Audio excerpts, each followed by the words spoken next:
ఎందుకంటే మేము చేసాం కానీ నాకు అర్థం అవ్వలేదు, అంటే ఎలా దీన్ని, అంటే ఫెస్టివల్స్కి వెళ్తే చాలు అనుకున్నాను నేను. అంటే ఒక డైరెక్టర్ కూతురుగా ఏదో బ్యాక్గ్రౌండ్ ఉంది కాబట్టి సినిమాలో తీసుకొస్తున్నారు పాపని, అలా ఉండకూడదు. సో సినిమా అవార్డు విన్ చేయాలన్నది మాత్రమే నా కోరిక ఉండింది. సో అది అయిన తర్వాత అప్పటి నుంచి అంటే అందరూ అప్రిషియేట్ చేయడం చూసి నేను అందరూ స్కూల్ పిల్లలు, పేరెంట్స్, అంటే లైక్ టీచర్స్, గ్రాండ్ పేరెంట్స్ అందరూ చూడాలి అని అనుకున్నాను.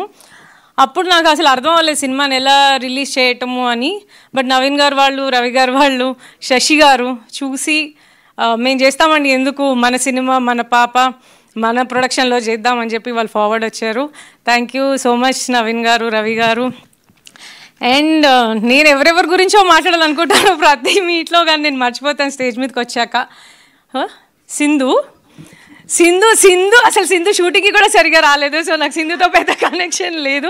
పద్మతో మాత్రం చాలా కనెక్షన్ ఉండింది. అంటే నేను యాజ్ ఎ డైరెక్టర్ వైఫ్, నాకు అంటే నేను దగ్గరుండి సుక్కుని టేక్ కేర్ చేసేంత ఛాన్స్ నాకు లేదు. సో నేను పద్మని బాగా టేక్ కేర్ చేసేదాన్ని షూట్లో.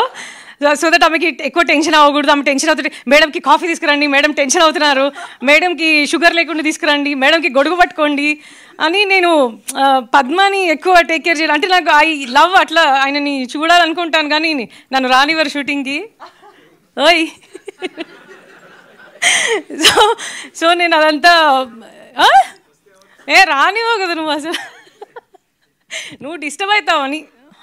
సో పద్మ గురించి చెప్పాలి ఎలా అంటే తనకు తెలుసు సుకృతిలో ఉన్న టాలెంట్. అది ఏమో మా ఆయన గమనించారో లేదో నాకు తెలీదు, నేనైతే ఎప్పుడు గమనించలేదు మా అమ్మాయి లోపల ఉన్న టాలెంట్ కానీ.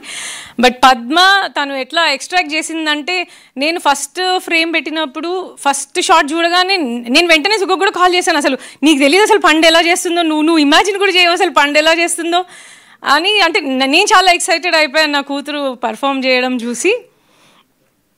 ఓకే, అండ్ ఇంకెవరైనా మర్చిపోయాను.